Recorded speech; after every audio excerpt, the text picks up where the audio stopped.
Señoras y señores, buenas tardes. Esta es la charla nada menos que 100 de los Hechos de los Apóstoles y corresponde al capítulo 21. Vamos a empezar el capítulo 21 de los Hechos de los Apóstoles con un tema ya completamente distinto en el sentido de que ahora ya Pablo se dirige definitivamente a Jerusalén. ¿Se acuerdan en la última charla que yo les hablaba cuando, si quieren, irse un poco más atrás, verán que en la charla 98 y 99 yo les hablaba del discurso de Pablo que hace digamos, a los representantes de las comunidades que él ha fundado en Éfeso y en sus alrededores. Y yo les hablé de todo lo que les dijo, puesto que ya los dejaba en principio, él pensaba que no volvería. Entonces, ahora empieza ya el viaje definitivamente desde Mileto, que es donde dice este discurso, hasta ya llegar a Cesarea. Pero antes vamos a rezar. Vamos a rezar a la oración que siempre rezo y que me gusta muchísimo, porque es que es un compendio de todas las cosas que me llenan y que espero que a ustedes también les guste, ¿no? En el nombre del Padre, del Hijo y del Espíritu Santo. Amén. Señor Jesús, me presento a ti tal como soy. Te pido perdón por mis pecados. Me arrepiento de ellos. Por favor, perdóname. En tu nombre perdono a todos los que me han ofendido. Renuncio a Satanás, a los espíritus malignos y a todas sus obras. Me entrego por completo a ti tal como soy. Señor Jesús, ahora y por siempre te invito a entrar en mi vida. Te acepto como mi Señor, mi Dios y mi Salvador. Por favor, cúrame, cámbiame, fortaléceme en cuerpo, alma y espíritu. Te amo, Señor Jesús. Cúbreme con tu preciosa sangre y lléname del Espíritu Santo. Te alabo, Señor Jesús, y te doy las gracias. Te seguiré todos los días de mi vida. María, mi Madre, Reina de la Paz. San Peregrino, Santo del Cáncer. Todos los ángeles y santos, por favor, ayudadme. Amén. En el nombre del Padre, del Hijo y del Espíritu Santo. Amén. San Pablo, ruega por nosotros. San Lucas, escribiste los Hechos de los Apóstoles y tu propio Evangelio, ruega por nosotros. Como siempre les pido y les ruego que extiendan este canal, esta charla especialmente, ¿no? Esta es una charla que habla de los viajes, del viaje como les he dicho antes, de Pablo. Pero si extienden estas charlas y también las anteriores, o por lo menos las escuchan, verán que su corazón se esponja. Y esponja de gracias espirituales, quiero decir. Y también, como siempre les digo, que las extiendan porque eso no es otra cosa más que evangelizar. Es una forma de evangelizar de hoy día. Si se acuerdan, pongan el pulgar para arriba, porque cuantos más pulgares tenga, más YouTube extiende las charlas. Y recuerden también que tengo un podcast, varios podcasts, o sea, lo pueden escuchar por iVoox, por Spotify, por Amazon. Y también que vean la sinopsis de lo que trata y las reflexiones que yo les haría al final, que las piensen también. Bueno, pues empezamos. Vamos a ver. Estamos en la charla 21, charla 100 y capítulo 21. Vamos a ver. Dice, voy a leerles los 3 primeros versículos. Dice, separándonos de ellos, nos hicimos a la mar y navegamos derechos hasta llegar a Cos. Al día siguiente hasta Rodas y de allí hasta Pátara. Encontramos una nave que partía para Fenicia. Nos embarcamos y partimos. Avistamos Chipre y dejándola a la izquierda íbamos navegando rumbo a Siria. Arribamos a Tiro, pues allí la nave debía dejar su cargamento. Bueno, vamos a ver. O sea que es todo un conjunto de viajes. A ver, lo primero que tienen que vislumbrar es lo pesadísimo que era viajar en aquella época, porque ahora es que también es pesado porque cogemos un avión y nos hacen esperar y el avión se atrasa, o el tren, etcétera. Pero lo incómodo y también peligroso que era viajar en aquella época. Les expliqué que desde marzo hasta... se viajaba de marzo a octubre, pero a partir de octubre se paraba todo hasta en marzo siguiente. En este caso debía ser ya, puesto que la gente iba a Pentecostés, ya se lo expliqué, pues quizá probablemente abril. Pero las naves eran lentas, además en este itinerario especialmente, lo que ocurría era que había muchísimos peñascos e islotes y las naves o barcos tenían miedo de chocar contra ellos, de manera que lo que hacían es, oscurecía, se paraban. Y luego amanecía, empezaban otra vez la navegación, pero perdían un buen tiempo. Pero claro, tenían miedo de que estas naves chocaran contra los islotes y pues se hundiera el barco. O sea, dense cuenta de lo que significaba viajar en esa época, porque es que además no había naves que dirigieran, o sea, que fuesen directamente de un lugar a otro, directamente. La gente tenía que cambiar constantemente de barco. Entonces explican, primeramente nos dicen, fíjense que dicen, lo escribe Lucas directamente, porque ya les expliqué que Lucas acompañó a Pablo, pero es que no hay más aquí, que es una prueba clara, porque primeramente habla todo el rato con la primera persona del plural. Dice, separándonos, encontramos, avistamos, luego dice, movidos, en fin, completamos aquellos días, en fin. Por esto sabemos con tanta precisión cómo Pablo llegó hasta Cesarea, porque Lucas lo acompañaba. Dice, separándonos de ellos, o sea, separándonos de las personas que representaban todas las comunidades que Pablo había fundado en Éfeso, charla anterior, separándonos de estas personas, ¿no? Nos hicimos a la mar y navegamos derechos hasta la isla de Cos. Bueno, Kos era una isla muy pequeña, muy cerca, está al noroeste de la isla de Rodas. Y allí se hacía una escala normalmente en la navegación. Lo que ocurría era una isla muy conocida porque exportaba vinos y además exportaba tejidos transparentes que eran muy apreciados por las damas romanas. Entonces, llegan hasta la isla de Kos y dice, y al día siguiente hasta Rodas llegaron. O sea que hicieron noche en Kos y llegan hasta Rodas. Bueno, en Rodas, recuerdan ustedes que yo les expliqué que en Rodas hicieron el Coloso de Rodas. O sea, en el año, probablemente ocurrió que el Coloso de Rodas era una de las 7 maravillas del mundo. Y del mundo antiguo, ¿no?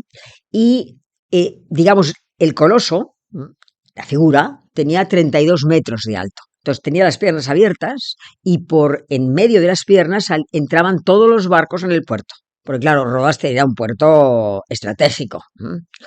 Entonces hubo un terremoto en el siglo III antes de Cristo y se destrozó. De manera que la maravilla de lo que conocieron la gente que vivió en el momento, en el siglo de Pericles, siglo V antes de Cristo, sexto, luego quinto antes de Cristo y cuarto también, ¿no? Pues la gente de después, pues no lo vio, porque estamos ahora mismo a mediados del siglo I después de Cristo. Pero bueno, hablando de Rodas, Rodas es una isla enorme y en ese momento pues tenía también teatro, templos de Apolo, Zeus, de Atenea, tenía gimnasio, tenía estadio, en fin. Era una isla importante y, como les he dicho, un puerto estratégico. Entonces, seguimos. O sea, de Kos se van a Rodas y de allí, dice, hasta Pátara. Entonces sigue, dice, encontramos una nave que partía para Fenicia y nos embarcamos y partimos. Entonces dice que avistan Chipre, o sea, el Chipre lo dejan a la izquierda, y después dice que dejándola a la izquierda, la nave consiguió llegar hasta Siria. Y antes de llegar a Siria, pues llegan a Tiro. Bueno, Tiro está en lo que llamamos actualmente Líbano, o sea, era la Fenicia de la época. Se llamaba Fenicia entonces. Entonces claro, yo lo he visitado esto, ahora no se puede ir, lógicamente, pero si el día de mañana, si se puede visitar lo que actualmente es el Líbano, es una maravilla absoluta. Es un viaje cultural o bien religioso, o las dos cosas. Si es un viaje cultural, se pueden visitar Tiro, Sidón y Biblos y Baalbek, con las maravillosas, digamos, ruinas romanas que hay, ¿eh? Sobre todo en Baalbek, ¿eh? Y también viaje religioso en el sentido de que se puede visitar pues el lugar en donde está San Charbel, ¿eh? Y otros santos. O sea, hay varios, hay un itinerario religioso que es precioso para hacer. Bien, entonces lo que pasa es que Tiro, en ese momento, bueno, Tiro era un imperio económico en la época, ¿no? ¿Cómo les diría? Es como una bisagra, era una bisagra entre Oriente y Occidente, ¿no? Y Alejandro Magno, bueno, fíjense si es importante que la conquistó en el siglo IV antes de Cristo. Alejandro Magno tiene 33 años y muere en el siglo IV, pues antes de morir la conquistó. E incluso, fíjense, construyó un dique para unir la ciudad de Tiro con el continente, porque Tiro estaba construida sobre una isla. Bien, entonces, entendiendo un poco, más o menos, pues por dónde vamos, ¿no? Dice, dice aquí que, bueno, llegan a Tiro y allí la nave deja el cargamento, o sea que tuvieron que cambiar de nave, ¿no? Dice, habiendo encontrado a los discípulos, nos quedamos allí 7 días. O sea que llegan a Tiro y entonces se quedan allí 7 días porque ven a una serie de discípulos que están allí. Pero ¿cómo es que había discípulos en Tiro? ¿Ustedes se acuerdan de que en el capítulo 11, sí, en el capítulo 11, que yo les expliqué, me parece, no me acuerdo, el capítulo 11, la charla mía es la charla 56. O sea, si van a la charla 56 verán un poco más todo lo que referente a todo este tema. Pero es que les resumo un poco para decirles que después de la muerte de San Esteban, recuerden, Navidad es el 25 de diciembre y al día siguiente se celebra San Esteban. Pues después de lapidar a Esteban, que Esteban muriera, se desató una persecución en la iglesia tremenda. Entonces la gente se escapó y dice, el texto de capítulo 11, versículo 19, dice, los que se habían dispersado por la persecución originada a la muerte de Esteban, llegaron en su recorrido hasta Fenicia, Chipre y Antioquía. O sea, la gente, los helenistas, luego les explicaré la semana que viene lo que son los helenistas, se lo recordaré. Los helenistas habían fundado una comunidad pues en Tiro. Claro, Pablo lo que hace es, pues apenas desembarca, porque ha de cambiar de barco para llegar a Cesarea Marítima, pues lo primero que hace es ir a ver a esta comunidad. ¿Y por qué se quedaron 7 días? Pues probablemente, pues a lo mejor porque el jefe de la nave, el capitán, decidió que era bueno que después de haber hecho todo un itinerario largo, la gente descansase después de descargar y cargar otra vez. O a lo mejor es que hubo algún temporal y se tuvieron que quedar. O tal vez lo que pudo ocurrir es que no encontrasen una nave que les llevase directamente desde Tiro hasta Cesarea Marítima. Bien, entonces, fíjense lo que dice. Llegan a Tiro, dice, y entonces se encuentran con los discípulos y se quedan 7 días con ellos. Y sigue diciendo. Ellos, movidos por el Espíritu Santo, decían a Pablo que no subiese a Jerusalén.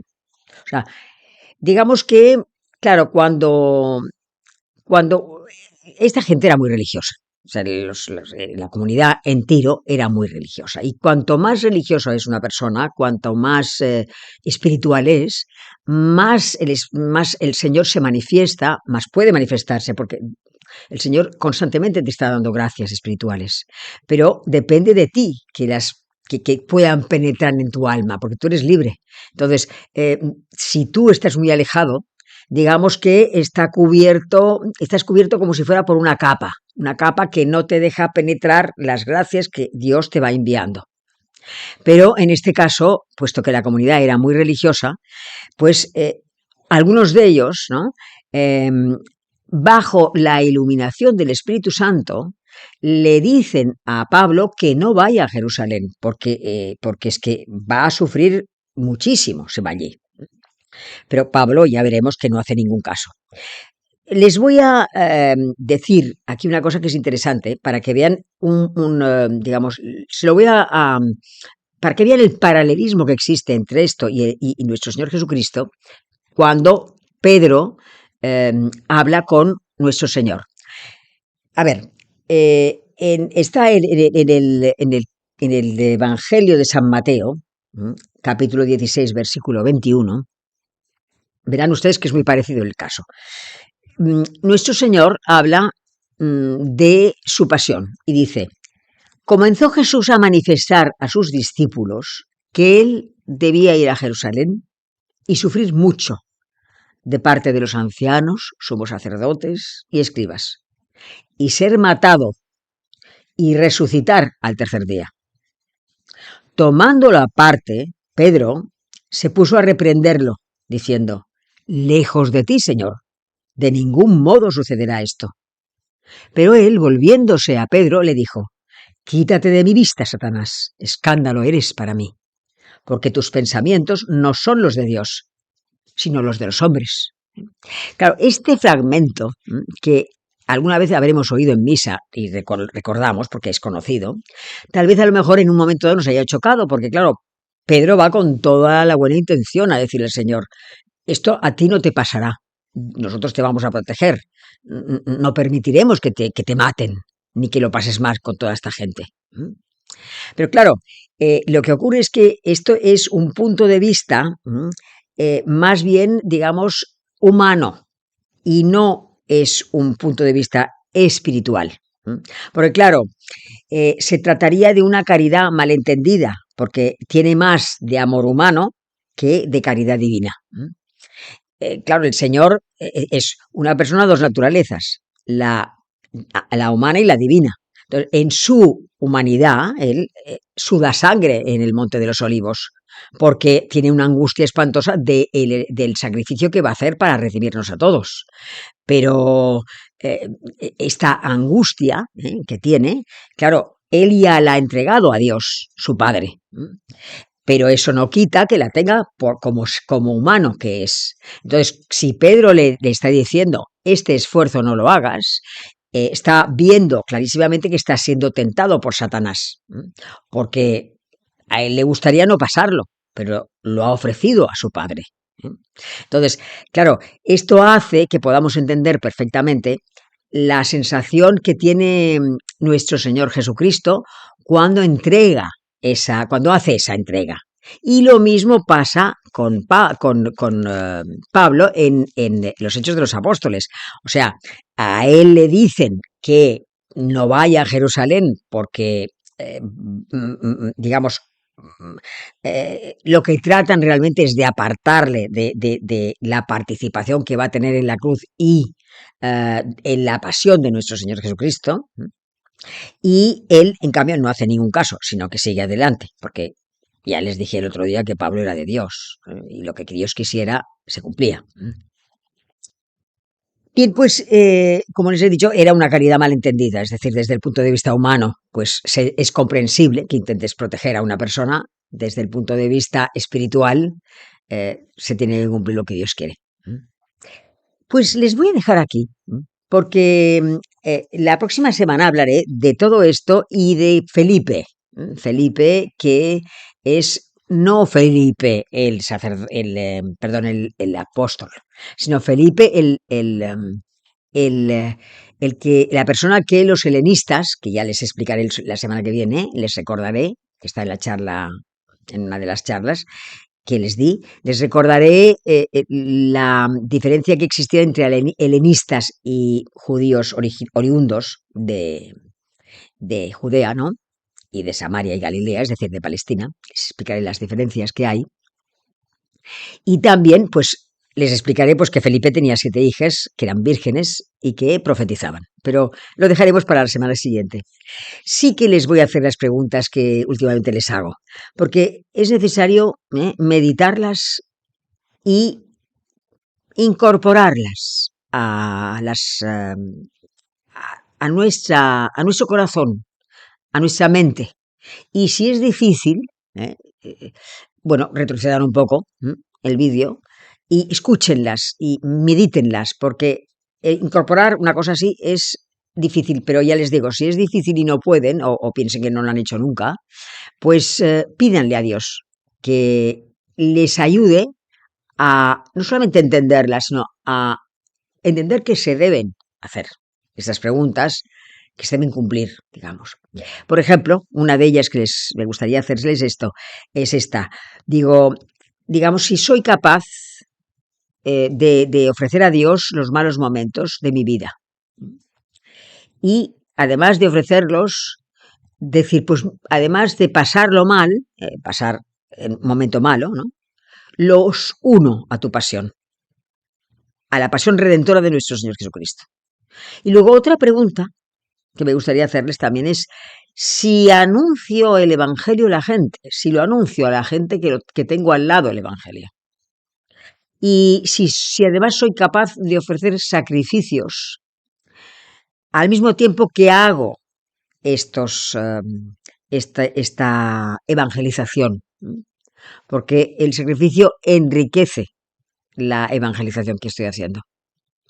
Y otra pregunta también que me gustaría hacerles es si se dan cuenta, si rezan por los sacerdotes y por todos los presentes, por todas las personas presentes que están y que me acompañan cuando yo estoy en la celebración de la Santa Misa. O sea, si durante la Santa Misa no solamente pido por mí, sino que pido por todas las otras personas que me están rodeando, que también están pidiendo todo. Porque es que el hecho de la comunidad es importantísima. La oración comunitaria llega a Dios de gran manera. Por eso es importante que hagan grupos de oración. Pero hablaré de esto la semana que viene. Pues nos despedimos rezando a la Santísima Virgen. En el nombre del Padre, del Hijo y del Espíritu Santo. Amén. Dios te salve María, llena de gracia, el Señor es contigo. Bendita eres entre todas las mujeres y bendito es el fruto de tu vientre, Jesús. Santa María, Madre de Dios, ruega por nosotros pecadores ahora y en la hora de nuestra muerte. Amén. En el nombre del Padre, del Hijo y del Espíritu Santo. Hasta la semana que viene, si Dios quiere.